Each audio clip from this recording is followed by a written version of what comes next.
안녕하십니까. 6월 20일 월요일 영국의 소리방송 빅태환입니다. 오늘 첫 소식은 영국 기름값이 리터당 2파운드 한화로 3,300원을 넘어갔다는 소식입니다. 한국의 휘발유 값도 2,000원을 넘어섰다는 뉴스가 주말에 나왔는데 영국은 3,000원을 넘어섰다는 사실과 비교하면 한국 휘발유는 아직 저렴하다는 사실입니다. 한편 한국은 정부가 유류세를 30% 이상 낮추어서 소비자 가격을 낮추어 보겠다는 약속이라도 하고 있지만 영국은 보도하는 뉴스캐스터나 기름을 넣는 운전자들이나 너무 어이가 없으니 거의 무감각한 표정들입니다. 기름 공급값은 결국 정유사들이 결정하여 주유기 미터를 고쳐놓으면 그만입니다. 때문에 앞으로도 얼마나 더 올라갈지 아무도 모르는 실정입니다. 항공요금도 그렇습니다.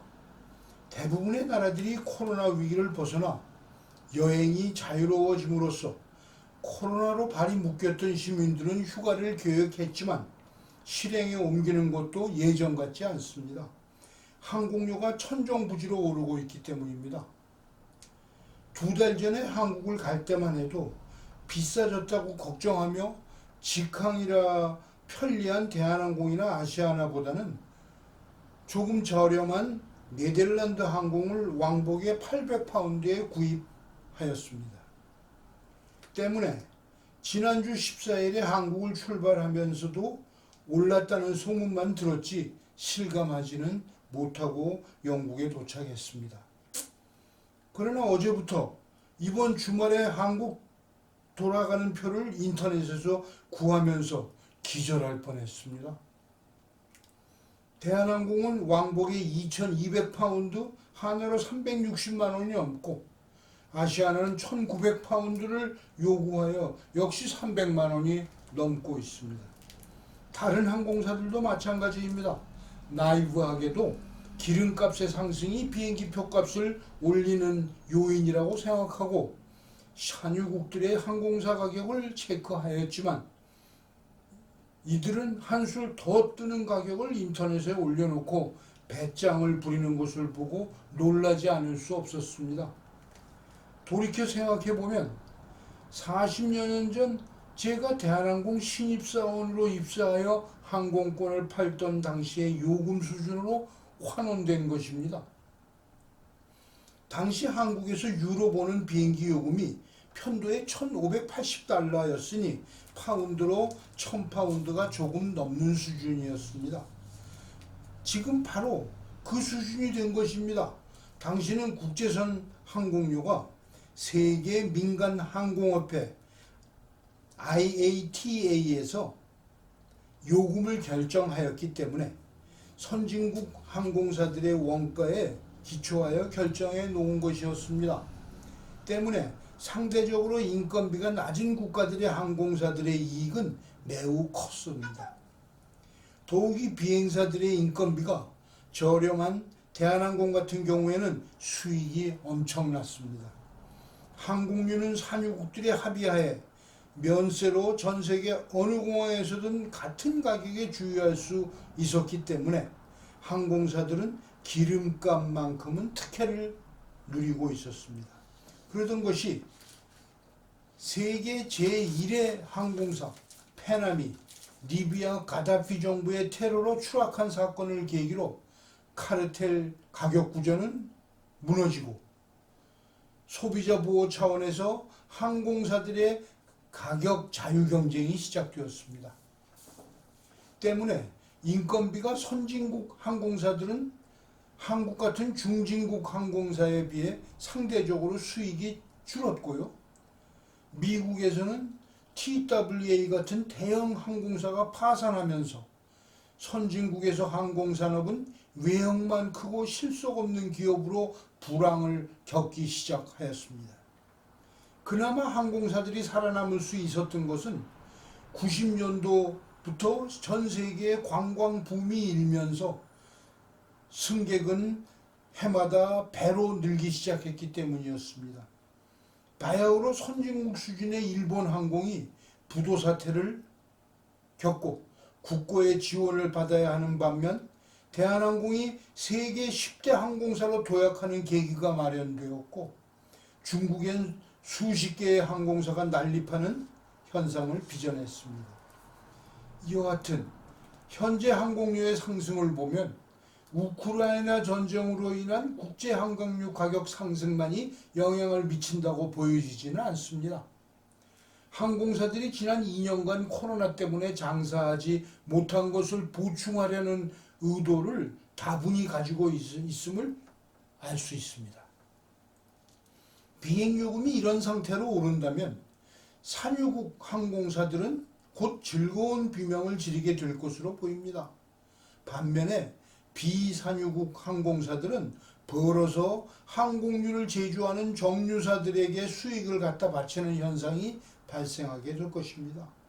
또한 장거리 승객은 줄고 단거리 승객이 증가할 것으로 보입니다. 둘째 소식입니다. 지난주 17일 보리스 수상은 우크라이나를 방문하였습니다. 푸틴의 강경 정책이 우크라이나 전쟁을 승리로 이끌고 우크라이나에서 생산된 밀마저 강탈하여 제3국으로 수출하는 것을 보면서 유럽 국가들 사이에도 의견이 갈리고 있습니다.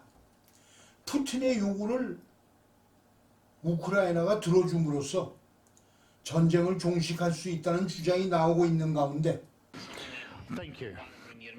Your Excellency Prime Minister Boris, ladies and gentlemen, I'm happy to welcome you in Kiev.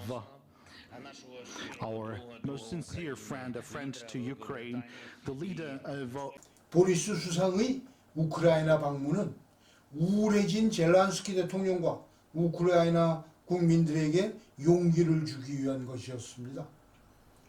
푸틴이 달라는 우크라이나 동부를 떼어주고 전쟁을 종식하자는 생각을 가진 유럽 지도자는 팔 무기가 없는 프랑스 마크론 대통령입니다. 미국은 우크라이나 전쟁을 코로나로 부서진 경제를 살리는 소모전으로 활용, 전쟁을 장기화하려는 의도를 여실히 보여주고 있습니다. 지난주 더 많은 군비를 지원할 것을 바이든이 이미 약속했습니다. 그러나 영국은 조금 다른 관점을 가지고 있는 것으로 보입니다. 지난주 영국군 총사령관이 교체되었습니다. 신임 패트릭 샌더스 장군은 푸틴의 우크라이나 침공은 세계 평화와 안전을 위협하는 행동이기 때문에 영국군은 푸틴에 대항하여 전투를 벌일 것을 주장합니다. 영국군은 여왕의 군대입니다. 정치인들이 지휘하지 않습니다.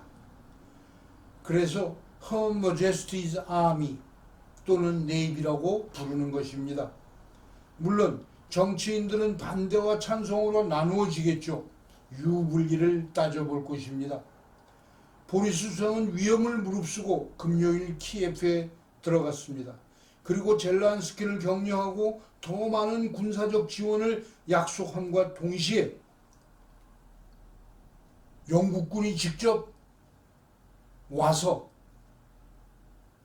우크라이나 군을 트레이닝 시켜주겠다고 제안했습니다. 무슨 의미일까요? 성당의 제단에 촛불을 올리면서 그가 기원한 것은 무엇이었을까요? 우크라이나 전쟁이 길어지면서 우리가 한 가지 배운 것이 있습니다. 푸틴이 핵폭탄을 사용하지 못한다는 사실입니다. 왜일까요? 한 방을 쏘면 그 다음 순간은 모스크바가 없어질 거란 사실을 푸틴이 이미 잘 알고 있습니다. 그가 벌이는 무모한 행동도 자신이 러시아를 위해 우크라이나를 먹어버린 영웅으로 남아서 권자의 영구히 있기를 원하기 때문입니다. 그런 의미에서 코로나를 만들어 세계를 위협한 시진핑도 한반도의 김정은도 푸틴의 행동에서 많은 것을 배우고 있다고 믿어집니다. 당분간 지구는 3명의 말썽꾼 때문에 평화롭지 못한 우울한 분위기가 유지될 것입니다. 그러면서도 인류를 위한 생산은 계속되는 행성이 될 것으로 보입니다. 오늘 방송을 마치겠습니다. 시청해 주셔서 감사합니다. 내일 또 뵙겠습니다.